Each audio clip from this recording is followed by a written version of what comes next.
Welcome back to Dirty Shnatty. We're here with Dan, Max and Abe, and today we're talking about cultural differences on Machon. We just got back from Hofesh. Everyone did their own thing, including a festival called Zorba. There was quite a bit of controversy involved with Zorba. Some people loved it, whereas some people hated it. Was this a cultural difference? I have Dan Apter with me. Good day. And Abe. G'day, mate. First question is, did you enjoy Zorba? If not, why not? Dan, you go first.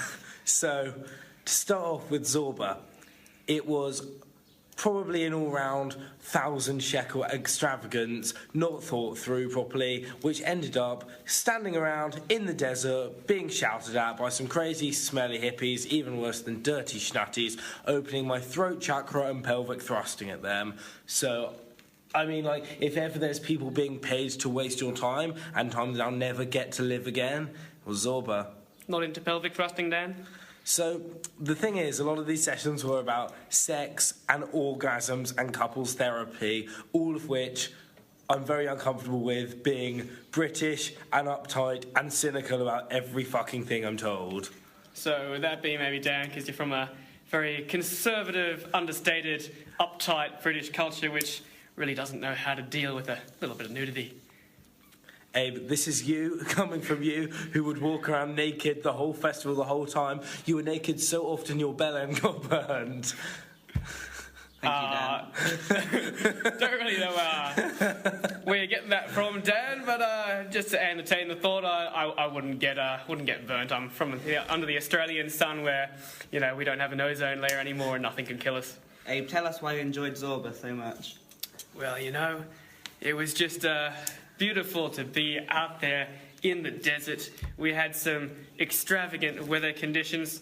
I tell you, I come from a sunburnt country of flooding plains, and we certainly got our fair share of weather there. First day we arrived, we experienced a hailstorm in the desert. That was just plain beautiful, wasn't it, Dan?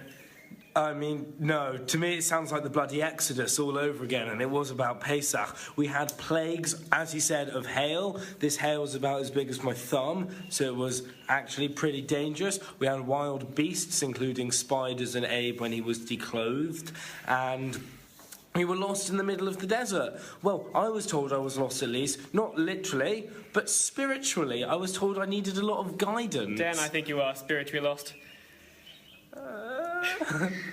And now for a music break. Bass, dirty stinking bass, dirty stinking bass, bass, dirty stinking bass, dirty stinking bass.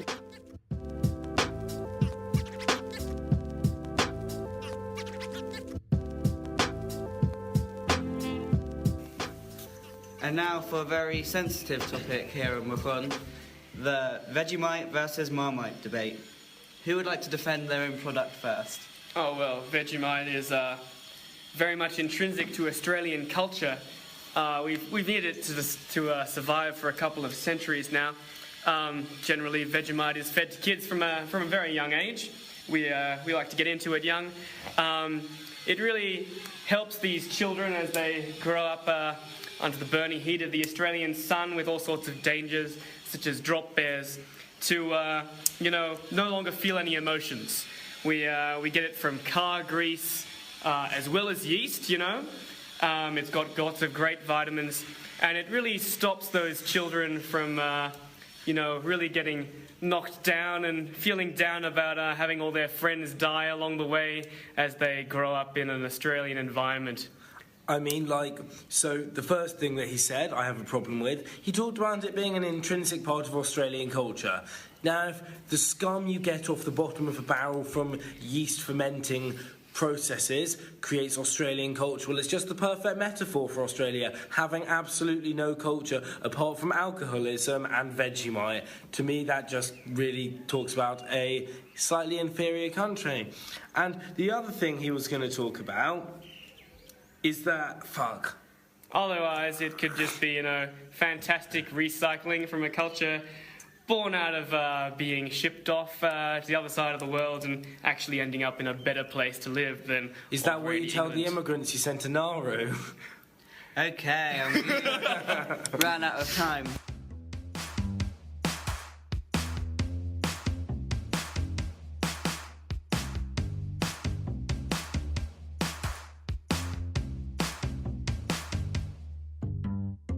This is Jennifer Schwartz, and I'm from the GLI, Global Leadership Institute, and I'm here with Sarah Mali, director of the Machon. And tell me, Sarah, what do you think of the Shnatties? I find them quite quiet. And I was just saying to another person on our team, I can't understand if the quiet is boredom, if the quiet is absence. I don't know. I can't read the silence. And I'm curious as to when and where they're like shouting and partying and doing all the stuff that I did on my Shnat. Having said that, that's my first comment. The second thing is that they seem to me, the ones that I know, the students in my class, to be really sensitive and compassionate people. And I am proud to be called their teacher. If I can ask, what did you do on your Shnat? I went on a program called Hakshara with B'nai Akiva. I spent 8 years learning. 8 months learning. You have to swear on podcasts. I spent eight months learning Torah and Talmud and 4 months on kibbutz. Out of the 8 months learning Torah and Talmud, I spent the first 2 months partying very, very seriously. So, in effect, it was only 6 months learning. Important to know. From your teacher.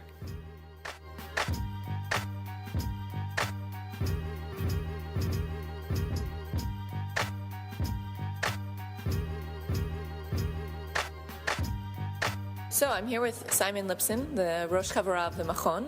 And tell me, Simon, what do you think about the Shnatties? I think Shnat is like this amazing program where we want people to rebel and people to think outside the box. I think sometimes that makes people a little bit dirtier than and a bit too rebellious. But like that's to be expected with 18, 19-year-olds. They're here, they're independent for probably the first time in their lives. They have a great time. They learn a lot of things. On the other hand, sometimes they're a bit of a handful. So what do you really think about the Shnatties? Well, because I feel like maybe like a lot of the Shnatties might end up listening to this. I'm going to choose my words appropriately. I think they're a great eclectic mix of people who have different ideas and come from different places, and they share those ideas all together. Sometimes they use it to create something beautiful. Sometimes it can be a little bit destructive. That's so generous and ideological.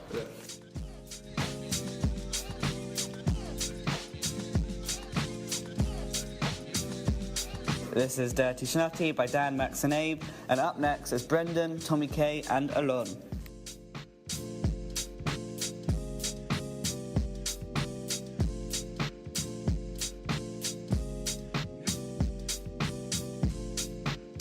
Welcome back to Dirty Shnatties.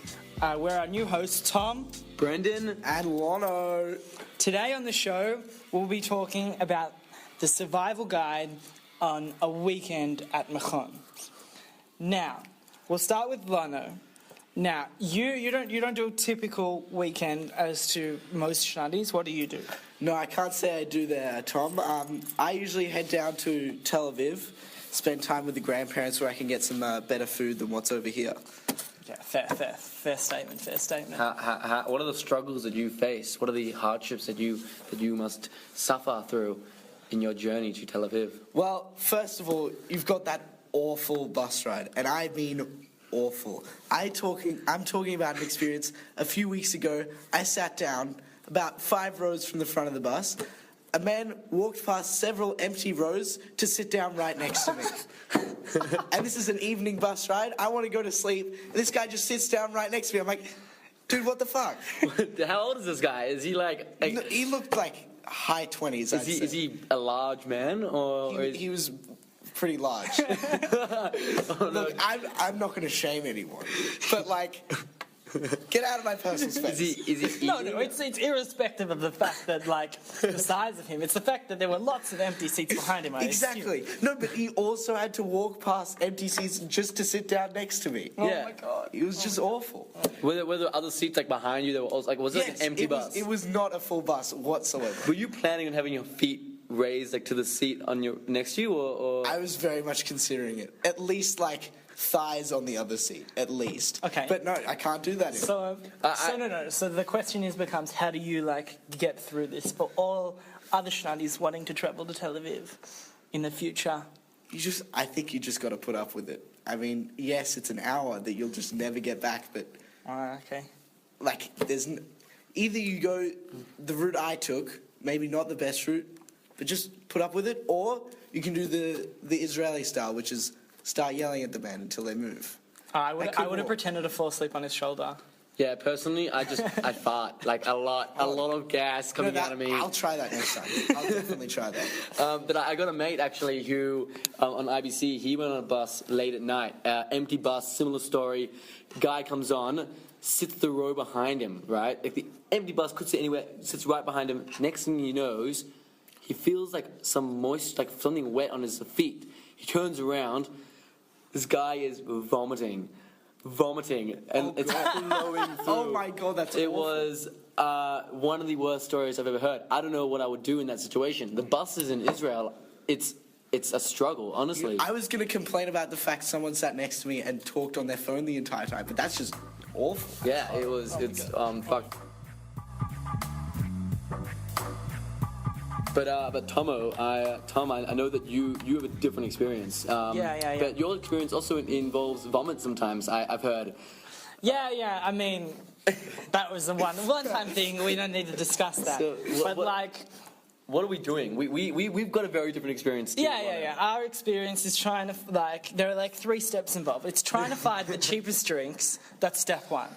Now, Vital step. Now, there is something called, like, I would probably call it like the Schnat Thursday night phenomenon, where we have to try and find the cheapest drinks in the shortest amount of time and the shortest amount of distance, like walking possible, because we are so lazy.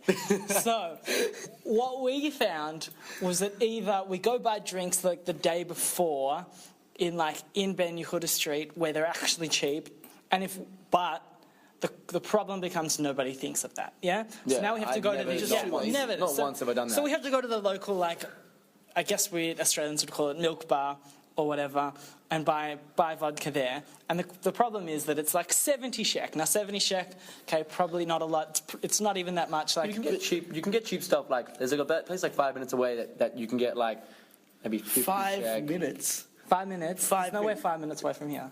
Yeah, that place down the road. Okay. That's Nonsense. Absolutely. Maybe 7 minutes. No, it's 5. It's 5. Okay.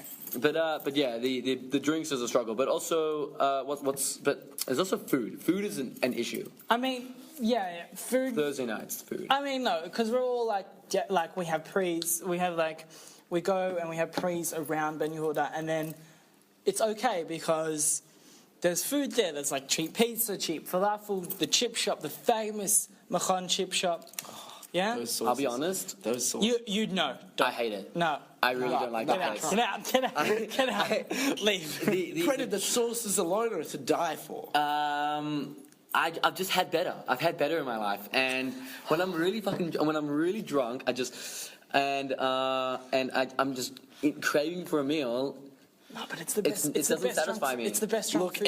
anyone listening at home, just remember this is a guy who ordered a pitta filled with chips once. Listen to it. Don't listen to his food choices. That was a good decision, I feel. Hey, no. Was this before or after you tried to drink goon from a camelback? Okay. So this is what I thought was a brilliant idea.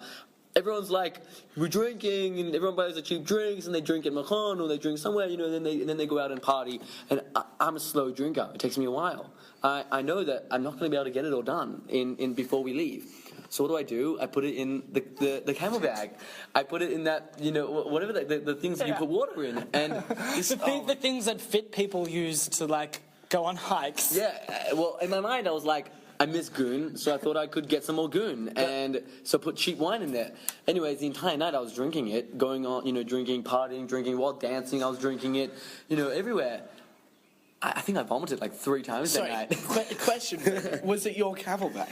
Oh, no, Because from what I absolutely. remember, it was someone else's, and they're not happy that it smells like goon for the rest of their lives. Yes, I am deeply. I'm not even sorry, to be very honest. Wait, no. You should apologize on the air to who it was. EJ, I'm deeply, deeply sorry that your goon, that the bag smells terrible now. I don't know what well, to be very fair, you allowed me to do it. I mean, I asked for your permission. You're an asshole. Okay, so we've established here over the last 7 minutes that the 3 most important things to do on a weekend to survive that Machon weekend is to 1, make sure that you separate your space on a bus so that you have your own personal space and no one Sit goes on the near. aisle seat so that if someone wants to sit there, they have to ask for you to move over and then just be like, no. Just be very aware of people on the bus. Now, the second thing is just don't be fussy. Yeah? I mean, just eat whatever's given to you. Yeah. I feel like that's good. I feel like that's good, solid advice. And the third is don't put alcohol in a goon bag. Don't put alcohol in a camel bag. Don't put wine in the camel bag. It wasn't a good decision. It was a bad decision. And that's your survival guide to a fantastic weekend at Machon. Thank you.